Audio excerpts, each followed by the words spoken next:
Hello అండి. అందరికీ నమస్కారం. ఈనాటి కథలకి స్వాగతం.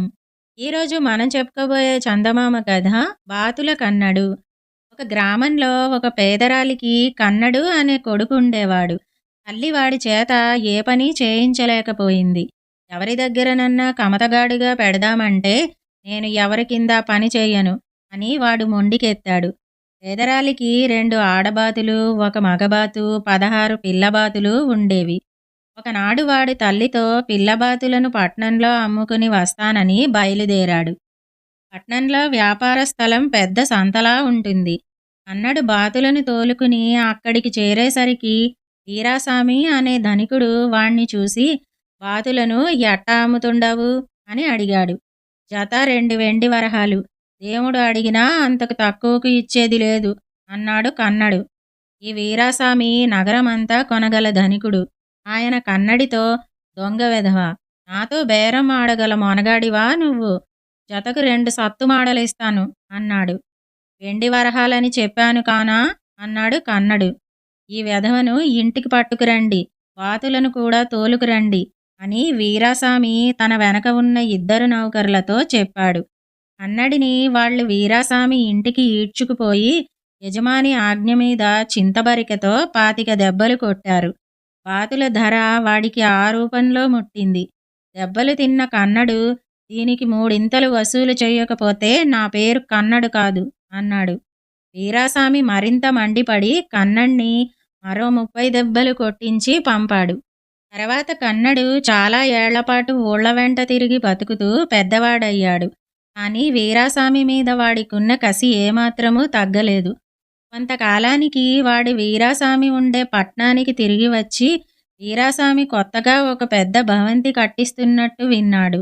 వెంటనే వాడు వడ్రంగిలాగా వేషం వేసుకుని ఇల్లు కట్టే చోటికి వెళ్ళి అక్కడ ఒక పక్కగా పేర్చి ఉన్న కలపను తనిఖీ చెయ్యసాగాడు. వీరాసామి వాణ్ణి చూసి దగ్గరికి వచ్చి, ఎవరు నువ్వు? నీకు కలప నాణ్యం తెలుసునా ఏం అన్నాడు.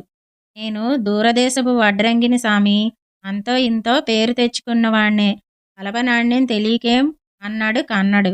ఈ కడుతున్న ఇంటికి ఈ కలప తగినదేనా అని వీరాసామి అడిగాడు. ఇల్లు తగినట్టు ఉండాలంటే ఈ కలప పనికిరాదు అన్నాడు కన్నడు. వీరాసామి కొంచెం ఆలోచించి, ఆ ఇలాకాన కొంత అడవి ఉండాది, అక్కడికి పోదాందా, పనికి వచ్చే చెట్లు చూపింతువుగాని అన్నాడు. ఇద్దరూ కలిసి చెట్లు కొట్టే వాళ్లను వెంటబెట్టుకుని అడవికి వెళ్లారు. కన్నడు కొట్టదగిన చెట్లను ఎంచి పనివారికి చూపుతూ వీరాసామిని అడవి లోపలికి తీసుకుపోయాడు. నిర్జనమైన ప్రాంతంలో కన్నడు వీరాసామికి ఒక చెట్టు చూపించి, సామి, ఇది చెట్టులోకెల్లా గొప్ప చెట్టు సామి, దాని చుట్టుకొలత కొలవండి, ఎంత ఉండదో చూస్తాను అన్నాడు. వీరాసామి తన 2 చేతులతో చెట్టును చుట్టాడు.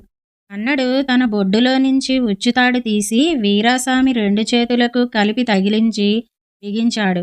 తర్వాత వాడు ఒక బెత్తం చెట్టు నుంచి విరిచి తన కసి తీరిన దాకా వీరాసామిని బాది వీరాసామి జేబులో నుంచి డబ్బుల సంచి తీసి బాతుల ధర తీసుకుని, నేను వడ్రంగిని కాను, కన్నణ్ణి, బాతుల కన్నణ్ణి, నాకు డబ్బులు ఎగవేసి 55 దెబ్బలు ఇచ్చావు, దెబ్బల బాకీ తీరింది, బాతుల ధర వసూలు చేసుకోవడానికి మరి 2 సార్లు వస్తాను అని చెప్పి అక్కడి నుంచి వెళ్ళిపోయాడు.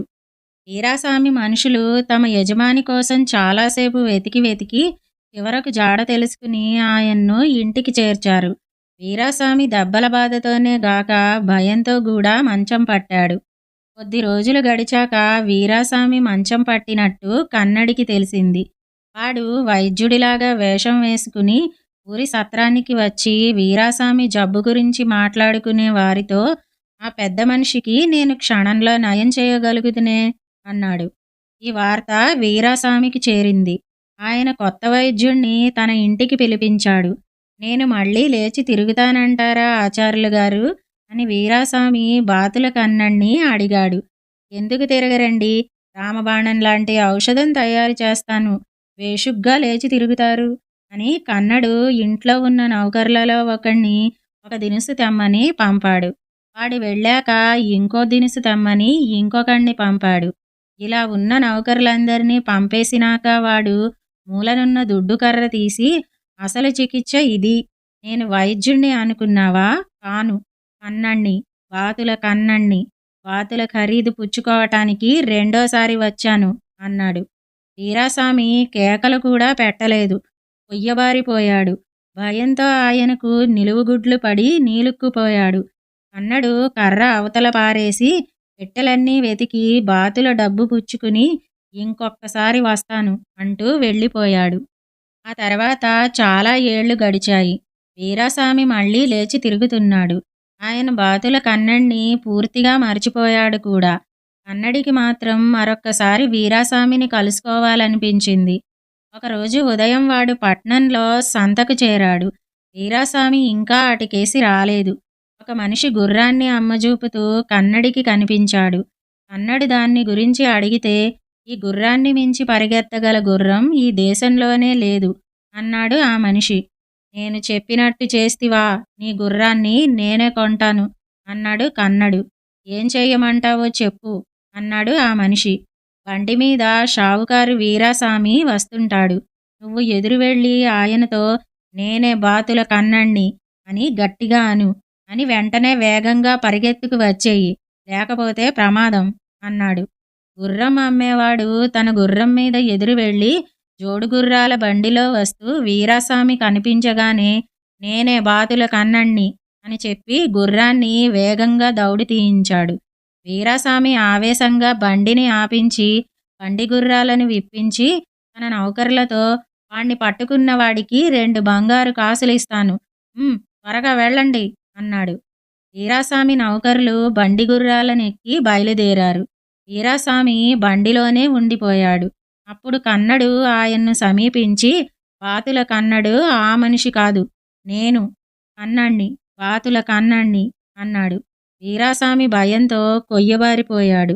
కన్నడు ఆయన జేబులో చెయ్యి పెట్టి డబ్బుల సంచి తీసేసుకుని, ఇక నీతో నా పని తీరిపోయింది, ఇంకెప్పుడు నీకు కనిపించను అని వెళ్ళిపోయాడు. ఆ తర్వాత వీరాస్వామి వాణ్ణి ఎన్నడూ చూడలేదు. ఇదండి బాతుల కన్నడు అనే కథ. ఈ కథ గనక మీకు నచ్చినట్టయితే లైక్, షేర్, కామెంట్ చేయండి. మరిన్ని మంచి కథల కోసం మా ఛానల్ను సబ్స్క్రైబ్ చేసుకోండి. మళ్ళీ మరొక మంచి కథతో కలుసుకుందాం. అంతవరకు వింటూనే ఉండండి ఈనాటి కథలు.